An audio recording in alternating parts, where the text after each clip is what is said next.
রমজানের প্রস্তুতির জন্য 11টি প্রস্তুতির কথা আমি আপনাদেরকে শোনাতে চাই।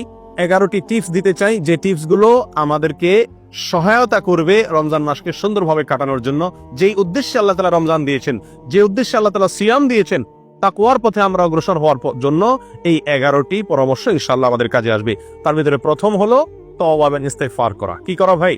তওবা এবং ইস্তেগফার করা।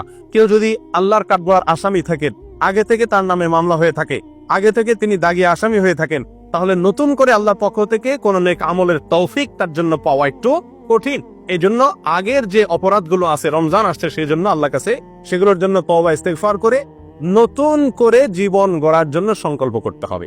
নতুন করে রমজান আসছে, আমাকে নতুন ভাবে ঘুরে দাঁড়াতে হবে, সেজন্য পিছনের সমস্ত খাতা মুছে ফেলতে হবে, পিছনের সমস্ত গুনাহ খাতার জন্য আল্লাহর কাছে মাপ চাইতে হবে, নতুন জীবন গড়তে হবে, জীবনের মোড় ঘোরাতে হবে, তওবা এবং ইস্তেগফার করতে হবে। করবো তো ইনশাআল্লাহ? এখন থেকে তওবা এবং ইস্তেগফার করে রমজানের জন্য আমরা প্রস্তুতি গ্রহণ করবো ইনশাআল্লাহ। এটা হলো রমজানের প্রথম প্রস্তুতি, তওবা ইস্তেগফার, ফিরে আসা, অন্যায় কাজ থেকে এখন থেকে ফিরে আসতে শুরু করা এবং আল্লাহর কাছে মাপ চাওয়া। আল্লাহর কাছে মাপ চাইলে আল্লাহ সুবহানাহু ওয়া তাআলা যদি ক্ষমা করেন, তাহলে ইনশাআল্লাহ নতুন করে নেক আমলের তৌফিক এবং সুযোগ আমরা লাভ করবো ইনশাআল্লাহ। দ্বিতীয় যে কাজটি করতে হবে সেটা হলো কোরআন এবং সুন্নাহ রমজান মাসের যে সমস্ত ফজিলত, মর্যাদা, করণীয় কথা বলা হয়েছে, যে সমস্ত উপকারিতার কথা বলা হয়েছে, সেগুলো এখন থেকে বেশি বেশি আলোচনা করতে হবে, পড়তে হবে, জানতে হবে এবং কল্পনা করতে হবে।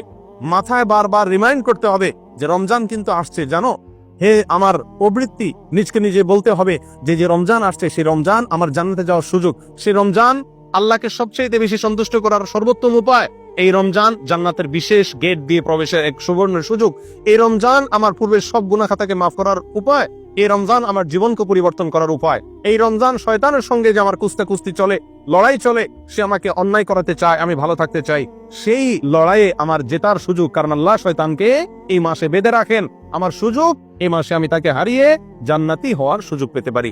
এই যে রমজানের যে সমস্ত উপকারিতাগুলো আছে, রমজানের প্রস্তুতি হলো আগে থেকে সেগুলো মনে মনে কল্পনা করতে হবে, আলোচনা করতে হবে নিজেদের মধ্যে। তাহলে কি হবে? রমজানের জন্য আমরা মানসিকভাবে কি হব? প্রস্তুত হতে পারবো ইনশাআল্লাহ। তৃতীয় যে কাজটি করতে হবে সেটি হলো ক্ষমা এবং সওয়াব লাভের জন্য, রমজান মাসে মাগফিরাত লাভের জন্য, অতিরিক্ত সওয়াব আল্লাহ সুবহানাহু ওয়া তাআলার কাছ থেকে সংগ্রহ করার জন্য এখন থেকে মানসিকভাবে দৃঢ় প্রতিজ্ঞা করতে হবে। মানসিকভাবে কি করতে হবে ভাই? দৃঢ় প্রতিজ্ঞা করতে হবে, এরাদা করতে হবে, পাক্কা এরাদা করতে হবে এখন থেকে যে আমি এই রমজান, জীবনের যত রমজান যেভাবে গেছে না গেছে, এই রমজানটা আর আমি কি করবো না, হেলায় কাটাবো না। ভাই নবী সাল্লাল্লাহু আলাইহি সাল্লামের জীবনে 7 বা 8টি রমজান পেয়েছেন, সাহাবায়ে কেরাম বেশিরভাগ সাহাবীদের জীবনে 2, 4, 5, 6, 7, 8টি রমজান পেয়েছেন। আমরা এক একজন আলহামদুলিল্লাহ জন্মসূত্রে মুসলিম, আমরা আলহামদুলিল্লাহ প্রাপ্তবয়স্ক হওয়া থেকে মৃত্যু পর্যন্ত রমজান পাচ্ছি, 30-40 বার জীবনে রমজান পাচ্ছি। তারা জীবনে 2, 4, 6টি, 7টি, 8টি রমজান পেয়েছেন, প্রাপ্তবয়স্ক হয়েছেন, 40-45 বছরের মুসলমান হয়েছেন, কয়েক বছর পরে মারা গেছেন, শহীদ হয়ে গেছেন, জিহাদের ময়দানে গেছেন, মাত্র কয়েক বছর রমজান পাইছেন। রমজানের রোজা ফরজ হয়েছে যখন, তারপর নবী সাল্লাল্লাহু আলাইহি ওয়াসাল্লাম মাত্র 7-8 বছর বেঁচে ছিলেন। তাহলে অল্প কয়েকটা রমজান পেয়েছেন, কিন্তু সেগুলোকে এত সুন্দর ব্যবহার করেছেন যে তাদের জীবনে তারা সফল হয়ে গেছেন। প্রিয় বন্ধুগণ, আমরা 30-40টা রমজান পাইও সেগুলোকে সফলভাবে কাটাতে পারি না। এর অন্যতম একটা কারণ হলো এটার জন্য আমাদের পূর্ব প্রস্তুতিটা ভালোভাবে থাকে না। অতএব প্রিয় বন্ধুগণ, রমজানের তৃতীয় প্রস্তুতি হলো আল্লাহর পক্ষ থেকে এই মাসের খায়ের, বরকত, ক্ষমা, মাগফিরাত এগুলো পাওয়ার জন্য মানসিকভাবে দৃঢ়ভাবে কি করতে হবে? পাক্কা ইচ্ছা এবং প্রতিজ্ঞা করতে হবে যে না, এই রমজানে আমার টাকা আসুক আর না আসুক, ব্যবসা হোক আর না হোক, অন্য কোনো দিক থেকে লাভ বা ক্ষতি যাই হোক না কেন, আমি প্রতিজ্ঞা করলাম এই রমজানটা আমি ব্যতিক্রম রমজান কাটাবো, এই রমজানে আমি আমার মালিককে খুশি করে ছাড়বো, এই রমজানে আমি আমার জাহান্নামের খাতার নাম যদি লেখা হয়ে থাকে আল্লাহ না করুক কাটায় ছাড়বো, এই রমজানে আমি জান্নাতীদের খাতায় নাম লেখাই ছাড়বো ইনশাআল্লাহ। এই জন্য প্রতিজ্ঞা করতে হবে। 4 নম্বর যে প্রস্তুতিটা নিতে হবে প্রিয় বন্ধুগণ, সেটা হলো এই রমজানের আগে গত বছর বা তার আগের জীবনের কোনো রমজানের রোজা যদি কাজা হয়ে থাকে, এই শাবান মাসে শেষ হতে না হতেই সেই রোজাগুলো আগে কি করতে হবে? রাখতে হবে। একটি রমজান আসার আগে আগেই পূর্বের রমজানের রোজা কি করতে হয়? কাজা করে শেষ করতে হয়। যদি থেকে থাকে সেগুলো পূরণ করতে হবে। মা বোনদের থাকার সম্ভাবনা থাকে, তাদের শেষ করার জন্য উৎসাহ দিতে হবে। নিজেদের থাকলে কোনো অসুস্থতার কারণে বা কোনো কারণে যদি রমজানের রোজা বাদ যেয়ে থাকে, তাহলে এই রমজানের আগে আগে সেগুলো শেষ করতে হবে। এটা হলো 4 নম্বর প্রস্তুতি। নাম্বার 5, আল্লাহ সুবহানাহু ওয়া তাআলা সাধারণ যে ক্ষমা ঘোষণা করেন রমজান মাসে, ওয়ালিল্লাহি উতাকাউ মিনান নার, আল্লাহ সুবহানাহু ওয়া তাআলা রমজান মাসে বহু লোককে ক্ষমা করে দেন, বহু লোককে আল্লাহ তাআলা কি করেন? ক্ষমা করে দেন, মুক্ত করে দেন জাহান্নাম থেকে। এই যে আল্লাহ সাধারণ ক্ষমা, এটা পাওয়ার জন্য কোন কোন হাদিসে কয়েকটি শর্ত আছে, তার ভিতরে একটি হলো শিরক থেকে মুক্ত হওয়া। কি থেকে মুক্ত হওয়া? শিরক থেকে মুক্ত হওয়া। আরেকটা হলো হিংসা থেকে মুক্ত হওয়া। রমজান আসছে, আল্লাহ তাআলা অটোমেটিক স্বয়ংক্রিয়ভাবে সাধারণ ক্ষমা, গণহারে ক্ষমা করে দিবেন বহু মানুষকে। আমি আমার নামটাও সেখানে যেন ঢুকে যায় বিনা কষ্টে, তার জন্য আমাকে দুটি কাজ বিশেষভাবে করার চেষ্টা করতে হবে। এক, অন্তর থেকে হিংসাকে মুছে ফেলতে হবে। দুই, শিরক থেকে নিজেকে পরিচ্ছন্ন এবং পবিত্র করতে হবে। এই দুটো কাজ যদি আপনি করতে পারেন, তাহলে রমজান মাসে সাধারণ ক্ষমা পাওয়ার জন্য আপনি ইনশাআল্লাহ উপযুক্ত হয়ে যাবেন। তাহলে এখন থেকে রমজানের যে 5 নম্বর প্রস্তুতি, সেটা হলো সাধারণ ক্ষমা লাভের জন্য হিংসা এবং শিরক থেকে নিজেকে কি করতে হবে? পবিত্র এবং পরিচ্ছন্ন করে নিতে হবে। প্রিয় বন্ধুগণ, রমজানের 6 নম্বর প্রস্তুতি হলো রমজান এবং সিয়াম, রোজা সম্পর্কিত মাসআলা মাসাইল যেগুলো আছে সেগুলো সব অর্জন করতে হবে। ফরজ এর ইলম শিক্ষা করা ফরজ, সুন্নতের ইলম শিক্ষা করা সুন্নত, ওয়াজিবের ইলম শিক্ষা করা ওয়াজিব। প্রিয় বন্ধুগণ, অতএব রমজান মাসে রোজা কিসে বা ভাঙে, কিসে দুর্বল হয়, কিসে সেটার মান কমে যায়, কিসে তার মান বাড়ে, কিভাবে করা উচিত কিভাবে করা উচিত না, সংক্রান্ত জ্ঞান অর্জন করতে হবে। ঠিক না ভাই? ঠিক। এটা আমাদেরকে রমজানের প্রস্তুতির অংশ হিসাবে করতে হবে। 6 নম্বর।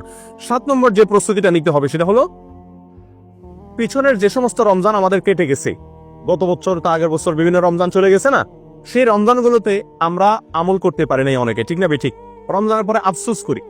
আফসোস করে লাভ নাই। আগে থেকে ভালো করে প্রস্তুতি না নিলে আপনার সময় চলে যাবে ঠিকই, আবার প্রত্যেক রমজানের পরে কি করবেন? আক্ষেপ করবেন, হায় আফসোস করবেন। কোনো লাভ নাই, এটা অযথা আফসোস করা।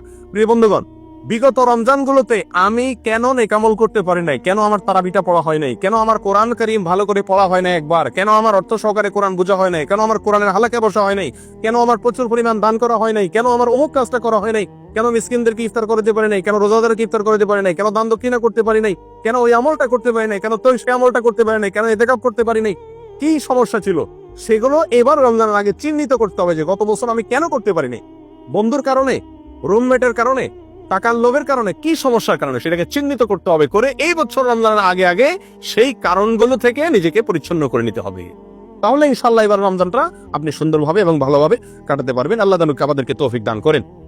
প্রিয় বন্ধুগণ, 8 নম্বর প্রস্তুতি হলো রমজানের যে নেক আমলগুলো আছে এগুলো শাবান থেকেই তার প্রস্তুতিমূলক রিহার্সেল শুরু করে দিতে হবে, মহড়া শুরু করে দিতে হবে। গুরুত্বপূর্ণ কোনো কাজের আগে থেকে মানুষ কি দেয়? মহড়া দেয়। রমজান আসছে, এই জন্য রোজা রাখতে হবে। শাবান মাসে নবী সাল্লাল্লাহু আলাইহি ওয়াসাল্লাম রোজা শিখাইছেন। মহড়া এখন থেকে কোরআন তেলাওয়াতের অভ্যাস করা, যাতে রমজান করতে সুবিধা হয়। এখন থেকে রমজানের আমলগুলোর কি দিতে হবে? মহড়া দিতে হবে। এটা হলো রমজানের 8 নম্বর প্রস্তুতি। 9 নম্বর যে প্রস্তুতির কথা বলবো সেটি হলো যাতে সুন্দরভাবে ব্যবহার করতে পারি, রমজান মাসে 24 ঘন্টার রুটিন করতে হবে। কি করতে হবে ভাই? রুটিন করতে হবে।